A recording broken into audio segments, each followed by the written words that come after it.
Once I reached the 1 hour mark in this game, I stopped to do some research on this night school studio. To my amusement but not surprise, it turns out that the studio has a lot of Telltale alumni. The reason I even looked them up is because the last time I felt this way while playing a game was with The Walking Dead Season 1. Many of the voice actors are also the same that were featured in multiple Telltale games. Another parallel that I can make to The Walking Dead Season 1 is that at heart, at least to me, this game felt like it was born out of a genuine desire to tell a certain story and not just to pump out another game. But do all good intentions naturally translate into good games? Well, in this case, yes, they did.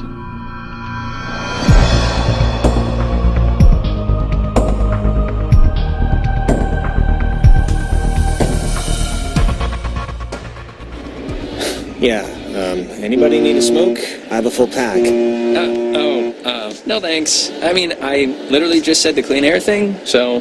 Alex, you can bum one off me if you're empty.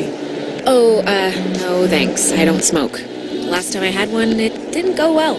Yeah, no, I didn't know what coughing with your whole body meant until I saw you dry heaving. Okay, just checking. Alright. The story of Oxenfree stars 5 teenagers that travel to an island to have an end-of-the-year kind of party thing. Our protagonist is a blue-haired girl named Alex.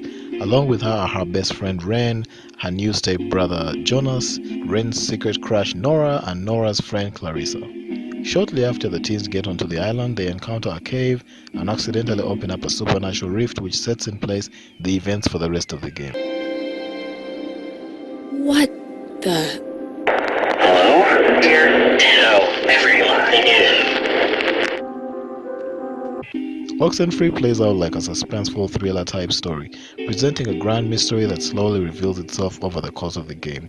The island itself has its own mystery which covers the main campaign. However, the true star of the story is the characters themselves. When the story starts, you know nothing about any of these characters or their lives. Their secrets are revealed and their backstories are kind of exposed through conversations. I'd been out of school, and the timing had just never worked out, so... And what does that make you to her then? A, second cousin? I don't He's know. my stepbrother. Oh, yeah. I forgot that was even a thing. So rather than the game hitting you over the head with an exposition dump right off the beginning of the game, the character backstory unfolds over time, and by the end you have a pretty clear picture of who they are and the various hardships that they had to face prior to this story. And the conversations and banter here are actually really interesting. I found myself stopping at many points to make sure that I had all the dialogue before I moved on to the next point. Emotionally draining night, Clarissa still came over and surprised me with this huge cake. And we stayed up and watched all my favorite movies, and she didn't have to do that. That's sweet, actually. Anyways, my birthday's in 3 days, and I just hope she's okay. That's all. Dialogue's a big part of carrying the game's narrative since the voice acting is actually really good. The only problem I have with the story area is that one of the characters seems to have been relegated to comedy relief, and they don't really get much backstory or emotional scenes like the rest, and it's really a nitpick, but I felt like it really stands out since there's only 4 characters. But overall the story was great, the secrets were intriguing, and the way the ending or endings, since there's multiple in this game, are handled is quite clever and actually shows some respect for the decisions that have been made in game. Do you think it's like on backup power now or something? It sounds like it's emitting some weird noise, too, right?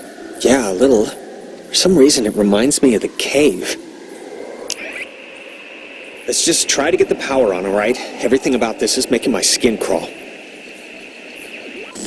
It would have been better had it never been...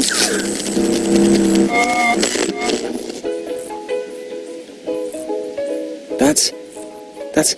God, I haven't heard this in forever. This is something my mom used... I am so tired of this funhouse bullcrap. Oxenfree uses 2D presentation and rather basic controls. The main method of interacting with the world is the action button to interact with objects, the use of a dial radio, and the selection of dialogue options that appear above Alex's head. So all in all, very simple controls and not much in the way of gameplay. It's easy to see some of the old Telltale mannerisms are still here, as they don't give us much gameplay, which really they need to drop that way of doing things. Let's talk about pacing. This is a slow game, okay? Large sections of the experience involve walking from one point to the next, with dialogue punctuating the still moments. But to be honest, the moments with dialogue are fine, as the dialogue is largely well done, as I already said. The problem with the other half is that you have large moments where you're just walking back and forth and back and forth over the same areas in search of one thing or another.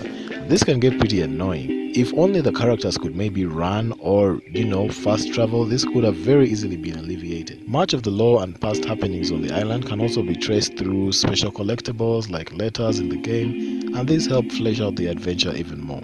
The 2D backgrounds in the game have a painted art feeling to them, similar to the one that was used in Assassin's Creed Chronicles China, although that game had a brush stroke kind of feeling, and this one looks more like, I guess, crayons. All in all, I like the art style. It's pretty, and once in a while you can stop and just admire the art style if you're into that kind of thing. Character models themselves are 2D drawn in photographs but are 3D in-game. They are rendered in an exaggerated cartoony style with small legs and big heads, and I felt the design job was well done. So let's fly through some pros and cons quickly. What the game gets right for me is characterization and player backstory, multiple interesting in-game choices, interesting supernatural visuals, multiple endings that respect the choices that were made, the cool art style, and the replayability created by the fact that you can't see everything in just one playthrough. On the flip side, the game is really slow and has long pointless walking sessions. The Rain character didn't get much backstory, which sucks since there's only 4 characters. Then there's the selfies. I happen to have an interest in writing and the story process in general, and I hate plot markers very much. Let me explain. Each time in the story, when a scene is about to transition to a new location, the characters take a selfie. Check under your seat to make sure you don't leave behind any grandchildren. So how do you It's a know? recording. They always play. Oh, we should get a quick picture. All of us. This will be like the before shot. Fine, just hold the camera out, like far. I don't look my freshest right now. It's true. The problem here is that it lets you know when you're approaching the end of the area. This reminds me of Dragon Age Inquisition, when I'd find a supply cache box just lying there in a dungeon, and it immediately let me know that a boss fight was coming up and this area was pretty much done. And it kind of just snaps me out of the illusion of the narrative for me, just a little bit. The final issue I have is a narrative one. The game takes place on an island that has, just like our lead characters, its own past that can be discovered throughout the game. The problem is the game assumes you figured this stuff out even if you didn't. During the final scene in my first playthrough, Alex was mentioning events and activities that I was pretty sure I had not discovered in my playthrough. The dialogue seemed to have already been preset ahead of time, with the developers assuming you'd come across this information, even if you didn't. And in this one area, the game did not reflect what you had actually done. So it was kind of jarring if you didn't figure this stuff out in game, especially since the rest of the game writing does not do this. Now, games like Oxenfree come by once in a while. It's the type of project that really feels like it was born out of passion and a true desire to tell a specific story. The game itself is simply the medium through which this story is being told. Now, that being said, the multiple options and genuinely meaningful choices that result in different endings and add replayability, all this added with good voice acting and characters, this pretty much pushes it that much further. So add to this the great dramatic music, and this is a game that I think most people that love narrative style games will like. I'll put it this way: if you like The Walking Dead Season 1, you will probably like this game as well. So just keep in mind that it's a much slower pace than your average game. So if that's not a deal breaker for you, then I believe Oxenfree might be worth your time.